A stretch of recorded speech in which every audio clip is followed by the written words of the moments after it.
So today we're here with Dougie Stringer from Skills to Thrive. Dougie, lovely to meet you. Pleasure. Gorgeous backdrop here. Oh, it's lovely, isn't it? So tell me about what you do. Yeah, so I'm a qualified social worker. So I spent around 10 years working as a personal advisor and leading care team and a social worker. Yeah. During that time, I was finding that a lot of young people do struggle with navigating the care system. You say young people, what kind of age are you talking? So predominantly I was working with young people 16 to 25. Okay. Sometimes a little bit younger as a social worker. But yeah, predominantly most 16. I was working with them at 16, 17, then beyond 18 to support them in. And what did you find was the most important thing for them? What did you find was missing? What was the gap there? I think there's loads of gaps. That cliff edge is a huge thing. So, at 16, 17, a lot of young people have a lot of support, whether that's with foster families, whether that's in supported accommodation, with social work, mental health services. At 18, it almost stops overnight. Yeah. You do get a personal advisor, leading care worker, but the problem is they only check in sometimes once every 8 weeks. Okay. And if you're really unconfident with managing your finances, with managing your home, managing life. Yeah, which I have to say, like being a care leaver, so I lived 16 in residential, and like you say, social services are involved to 18, but I've probably got 3 or 4 visits during them 2 years, and it was things like finances, cooking, budgeting, all of them things, and also staying away from vulnerable situations that you kind of put into. Yeah, 100%. And some organisations are really good, but some, like you say, they don't really match that well, and some young people gravitate towards things that as professionals like, well, that's probably not going to be quite good for you. And ultimately it's a very difficult job as a social worker or a personal advisor, having so many young people to work with, and yet not much time to be able to do that really needed work. So yeah, it's a... How many would you have had? What's the typical amount of young people that you would have as a case file? You say that you'd be looking after so many. What is the average? I don't know the averages across the UK, but where we were, it was typical to have, say, 25 young people. That said, quite a lot. That said, I was speaking to someone in one of the Greater Manchester services not long back, and he said he had 53 young people. 53? How can you do that sort of work that's needed? And with every will in the world, that person would want to make sure that every single one of them was seen, dealt with, was supported, but in reality, even if you have 10 young people to look after, that is a lot. I'm just thinking of me as a young person. I probably needed 10 people just for myself. Exactly, and often you are, just the nature of the job, you're firefighting quite often. And there's a lot of young people that go under the radar. Even the ones, Leon, that go to university, you think, oh, they're doing really well. And they're the ones that are struggling. Exactly, and they're the quiet ones that are really struggling, or they're doing okay, but there's still gaps with being able to manage different things, and they've not got a family network. So what are they doing? And often that's where we see the really shocking statistics, like say for example, care leavers make up 25% of the homeless population. Same with the prison population, 5 times more likely to end their own life. So clearly there's a lot more. When I was working in that service at 1625, there's a lot more that can be done, and that's where I created that digital platform to support young people. So tell me about this digital platform. What is it? How do people access it? How does it work? Okay, so it's a digital platform essentially, delivered, a lot of it is video content, and then we've got like life skills. I guess underneath the videos you've got a real toolbox to find resources. When I've sat with PAs before and social workers, don't always know what's out there. Just bringing that together, so we've got 2 minutes so video everybody content. can look at the same thing and they can see what services are available. Because like you say, depending on the area you're in, depending on what you specialise in, you might not know, but it's been possible to know about all the services that are available. 100%. So you kind of put them all into this toolbox. So predominantly it's a 2-minute video, because as you know, TikTok's huge, Instagram's huge. Young people aren't going to sit there and look at reams of text and workbooks. They're not going to do that. So you want quick advice, quick support by someone that's experienced the same, or not the same, but similar situations. So if they know that you've been in care and experienced similar sort of stuff, it's about relatability, isn't it? 100%. Yeah, exactly. And you were in care yourself. What age were you in care? So I 11, so it was year 7. Went into care. Up until I left care. So at that time, I think it's similar to you, isn't it? We left at 16.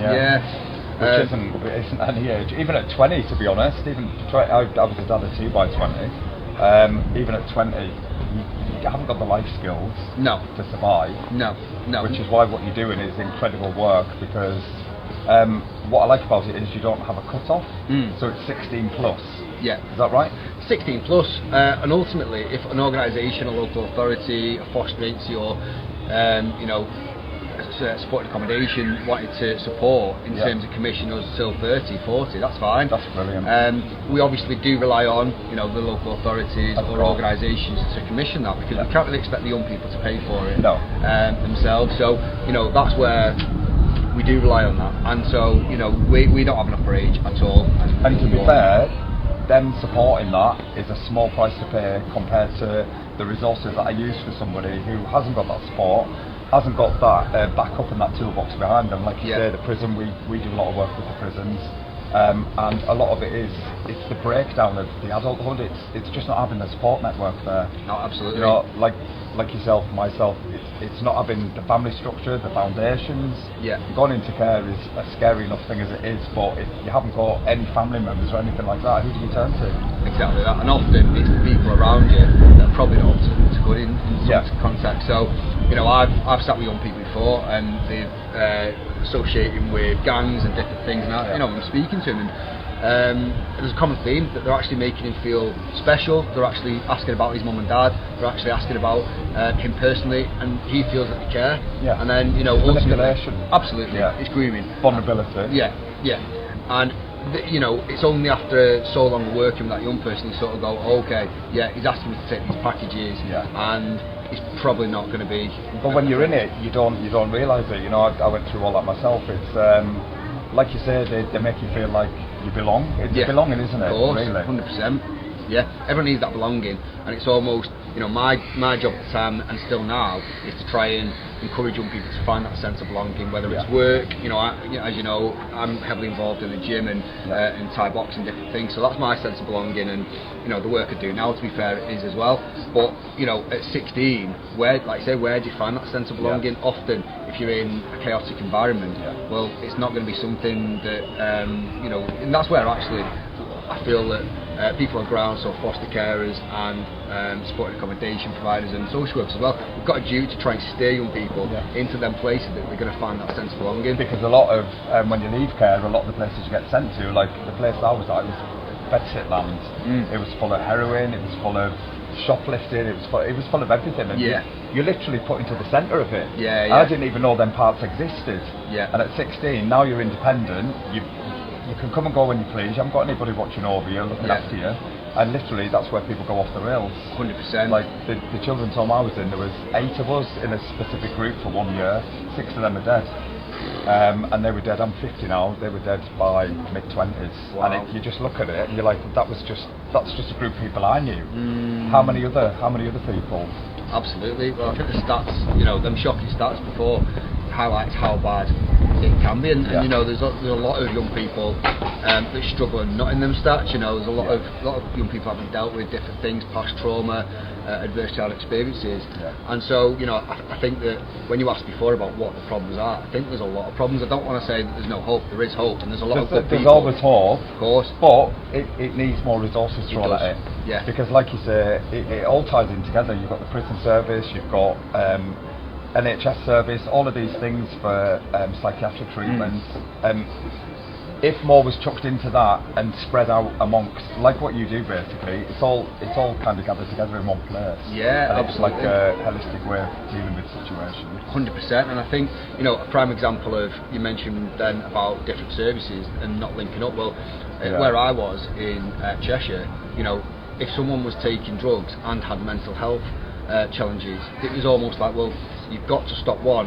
So for example, they'll say, your drug and alcohol use is making your mental health bad, but then the mental health services say, well, no, you sort of, because you're taking your drugs, so you need to deal with that company. And it's whereas if it was all put together like what you do basically. And this is it. And I think often we rely, or as workers, we go, right, well, we'll sign you up to a GP, for example, and that's the end of the story. But the GP might be very good at prescribing medication, or they might be very good at like biology, and they are probably good at different mental health as well. But there's a lot we can do as young people and as professionals to encourage young people to do on a daily basis. And I think a lot of the time there's a lot that we can do ourselves that can help us in a day. And I think there's not enough training for personal advisors. There's not enough training, I don't think, for social workers in that sort of space. And also social workers get a lot of flack, and to be fair, it all seems to go to them. It's like, the social worker, they're doing one job with loads and loads of people. They've got the case files they've got to deal with, and again, if it was spread out and it was more of a holistic approach, then the pressure wouldn't all be on them like it always seems to be. Absolutely. I was at an event last year, and a young person said, my social worker should be available until 10, 11 o'clock at night. And that's not realistic, because that person, most social workers do burn out, so that's not realistic. So what we need to do is create an environment where we're not relying on that social worker. In fact, we've got networks around us. Like if they finish at 6, you've got somebody that starts at 5 in a different profession, but they're still involved with the same thing. Either that, or there's a lot of different services. Say for example, someone's passionate about art. Well, there's probably, I know in Salford, there's loads of places in our 42nd Street, for example, do amazing stuff with art therapy and everything else. So that can be their network. Not social care. I think we become reliant a lot of the time on social care, and then people blame social care. I think we need to be looking at how we can expand networks outside of social care. Definitely. And that's where I've always relied on personally, whether it's football, whether it's just having good people around me. Even now, going into the NatWest community on the accelerator scheme, it's creating that around you that's going to be the buffer post-18, because we can't rely on the government, we can't rely on local authorities. It's got to be something that we address in and around that community. Which is what keeps the hope going. And like you say, the system's not working, it's not working, but if the infrastructure's broken, it's about looking at it a different way. And like you say, the arts, like with us, with the Power of Dog, we do photography, baking, cooking, coffee shops where people can hang out. It's a mixture of everything, and one shape doesn't fit all. Absolutely. I completely agree, and all that you've described there is incredible. By the way, I think that gives people a chance to find what they're good at. It gives them confidence, and something they might not have even thought of doing. 100%. Like, say, do you want to try photography? It's like, well, if it was me at 16, I'm not trying that. Crap. Exactly. Do you know what I mean? But then just seeing it, and it just sparks something. Exactly. I'm hugely passionate about that, and actually, I think sometimes when jobs come across your desk, it's like a part-time job in retail, and for some people that's fine. I worked in retail for a while, and it gave me so many skills and met so many decent people and stuff. But that said, it doesn't exactly, and you might find that someone's sense of purpose might be photography, it might be working with animals. Well, also we've got the animals there. We've got the dog daycare, so they're around dogs. They're in the forest, the woods. It's a mixture of everything, and also it needs to interest young people, young adults. If they've got a passion for animals, that's the main passion that brings them to us. But then you've got all the other facilities around them that it opens up to them that wouldn't necessarily be there. 100%. And you mentioned like the outdoor space. Well, actually, there's so much research to say how good that is for you. And I think you think it's quite obvious, but it's I don't think it's obvious enough for people obvious. And I think when we see young people, we see the change as they come into it. It's like it's grounding, it's spiritual, it's all of them things, and it just creates an atmosphere that it almost breaks the wall down, and especially with dogs, that's why we do the therapy with the dogs. It breaks that wall down, and with dogs they give unconditional love. 100%. And they don't care if what you've done. They don't judge. They don't hold grudges. They don't have an ulterior motive. And that's the amazing thing about dogs, which I'm going to move on to now. Because in this episode we're talking about dogs and loss, which is a horrendous thing. As everyone knows, I lost my dog when he was 7, and it sent me off the rails, like literally off the rails, because that was my first love, my first loss, all of them things I'd never had in care. And at 42 I was at the time. That's bizarre to have them things and grieve them things at such a late age in your life. So tell me about your loss with your dog. I mean, it's a bit of a tricky one really. So when I went into care, as we know, going into care anyway is traumatic. And the reasons why I did, you know, ultimately my mum took her own life, my dad became alcohol dependent, and it was a very difficult few years. And then obviously we went into care, me and my two sisters, and that gave us a lot of stability, it gave us a lot of security, but what it also did, it meant that the dog that I was with, and that was the thing that I always relied on, it was like the best thing, you know, when it was all chaotic, he was always there. That thing, that loving animal was just gone overnight.